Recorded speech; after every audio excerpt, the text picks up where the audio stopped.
Obviously, we are still here in London, but we are lucky to be joined by the Good Morning Football host, Jamie Erdahl. Minnesota native. I always have to lead with that a little bit. Please. I know. Well, welcome. I know that you've covered us before here in London. You're on the Jet side this time around, but I do want to kick things off with the talk about the Vikings because you have a pulse really on what everyone is saying around the league nationwide about this team. How has their perception changed after this undefeated start? I saw this really funny thing on social media the other day, which was like, someone said the sly grin Jamie has on her face on GMFB on Monday mornings when slowly we get to the Vikings, where I like sit up a little straighter and I'm like, let's do that. Let's talk about the Vikings, shall we? Because it has been so long since we have felt this kind of power coming from this team. This team has won. They've had success, but this has a different feeling to it, in my opinion. There's muscle behind the leads that they take. I think the nervousness behind leads that the team has kind of disappeared. And from a national perspective, no one saw it coming. Let's just call it out as it is. Like, this is not where we saw it. There were people putting the Bears in the playoffs. The Lions have presented themselves. Everyone's rolling their eyes at the Packers having a quarterback again. No one was talking about the Vikings. And if we were going to talk about them, it was probably going to be around the time that they were going to make the switch to J.J. McCarthy at quarterback, which was this obvious storyline that we were all expecting to happen. That was going to be the thing that led the Vikings conversation this season. He gets hurt. And all of a sudden, it's like, well, there goes that thing we were going to talk about this season, so we're not going to talk about the Vikings. And now all of a sudden, the Vikings are like, don't ignore us. Look at how we're playing. And so much of it has to do with Sam Darnold, but also how impressive the defense has been and how Brian Flores has practically made every quarterback dizzy when he's faced them. That's an interesting point you bring up, because Brian Flores is going to be matched by another heavyweight, someone who is also very cerebral, and Aaron Rodgers on the other side of things. I know that's the beat you're covering, so you're probably doing a lot of research looking into that. How do you think Brian Flores will match up against Rodgers and what he plans on doing for the Jets offense? The Vikings defense has passed every test that has been put forth to them so far this season. The fact that Brock Purdy, who's been playing really, really great to start his season, and Brock Purdy's career has almost paralleled what the Vikings have gone through this season. It's like, you can't keep doing this. You can't keep doing this. Brock Purdy, you can't. Oh, I guess Brock Purdy is a good quarterback. And I feel like that's how the Vikings have started this season. They win a game, they win another game, like, but you're not going to take care of CJ Stroud and the Texans. You're darn right we're going to. And you're like, but you can't do it against the Packers. And then I also felt like within that Packers game, when Green Bay made that comeback, you're like, okay, here it is. Here's going to be where the air gets let out of the balloon.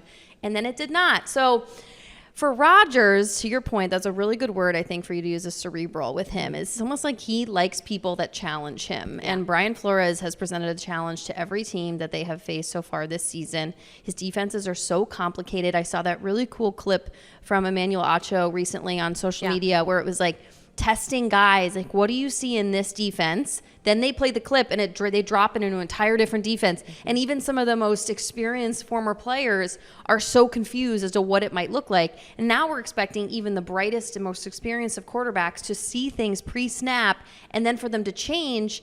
It is totally confusing, even when you slow film down. Now we're expecting you to do it on the within 5 seconds at the line of scrimmage. So Rodgers likes to solve puzzles. I don't know if he has chemistry just yet with the offensive weapons that he has on the Jets to solve puzzles the way he used to be able to with the Packers. So just that timing issue is going to be really interesting to watch. What do you plan on asking him when you meet in the production meetings? What are some of the things you want to talk to him about? Not to make this about the Jets. I can't believe you're reading my mind, because that I have been racking my brain just about. Well, so Kyle Brandt, who's on the show with us, he sat down with Rodgers, I guess, on Monday this week, and you're going to see that interview on game day morning on Sunday. And I actually texted Kyle after the fact, and I said, all right, let's level here. How was he? You know, what's his mood and attitude like? How do I navigate this?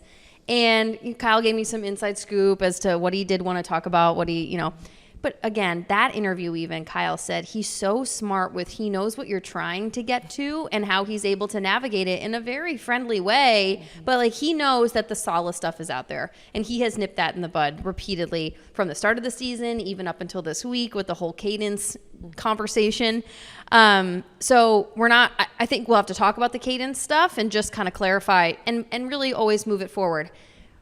There were comments about the cadence, but how do you make it better this week? How do you improve it? I want to ask him about playing with Braylon Allen being the youngest player, a Wisconsin kid, things like that. How his knee is doing, and maybe how he handles London trips. Yeah, that's a very big topic of conversation because, yes. The Vikings have done this before. They did it 2 seasons ago and obviously had their plan of attack as they go in. But this is going to be the first time Sam Darnold plays in a London game or an international game. Yeah. And, the NFC Offensive Player of the month, which is huge. So great. What's impressed you the most about how he's been able to take over the Vikings offense? Well, I just want to pay Sam Darnold the compliment of he is a bigger person, I think, than the rest of us are as humans. Like, I think the way he has handled every stop he has made in his quarterback career has impressed me more as a human than many other people.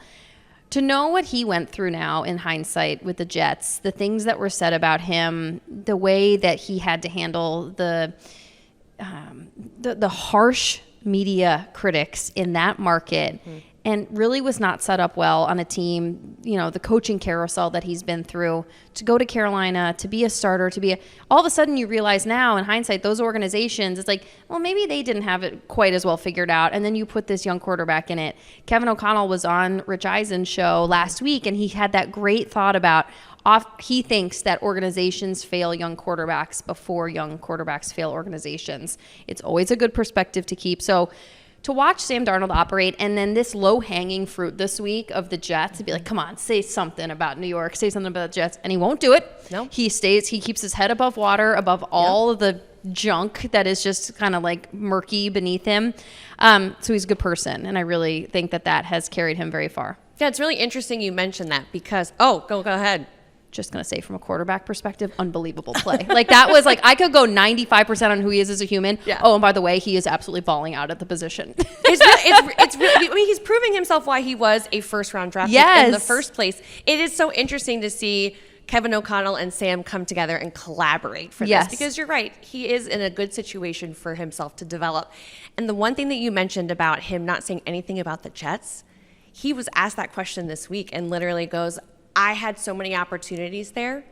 I could have done better.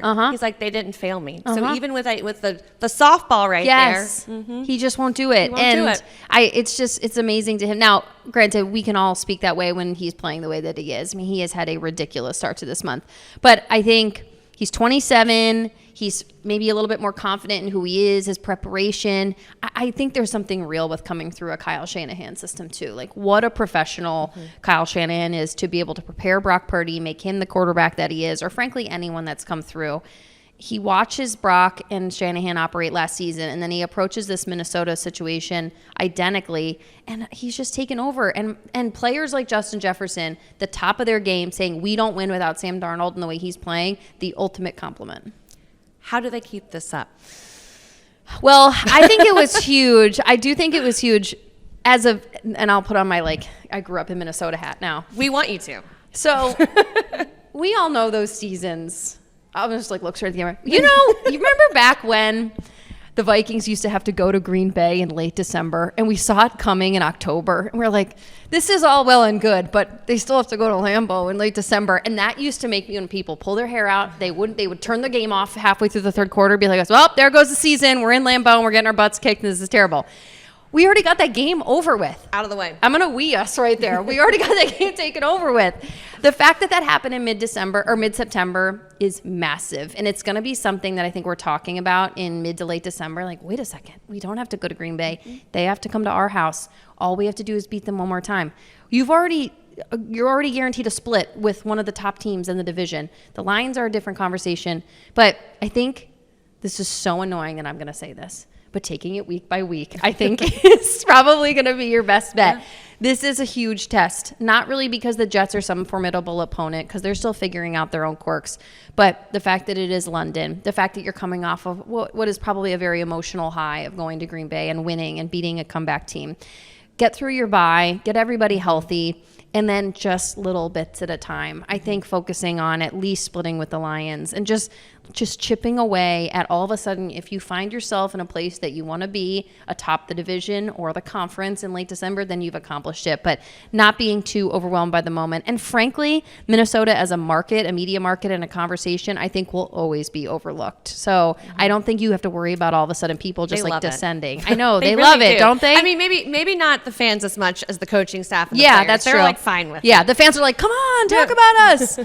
All I can do is subtly wear like my Viking stuff every Monday on the show. Exactly. Hey, as long as it's a victory Monday, that's all. Yeah, good. That's true. That's all said and done. And the point about going into the bye 5-0 would be huge when you've got the Lions back in your place the very next week after the bye. Obviously, what do we care if it's 5-0 in October? It doesn't matter because we saw this with the Eagles a couple years back. The undefeated Eagles going into Monday Night Football against the Commanders, and they dropped that game. It was never the game you thought would upset them.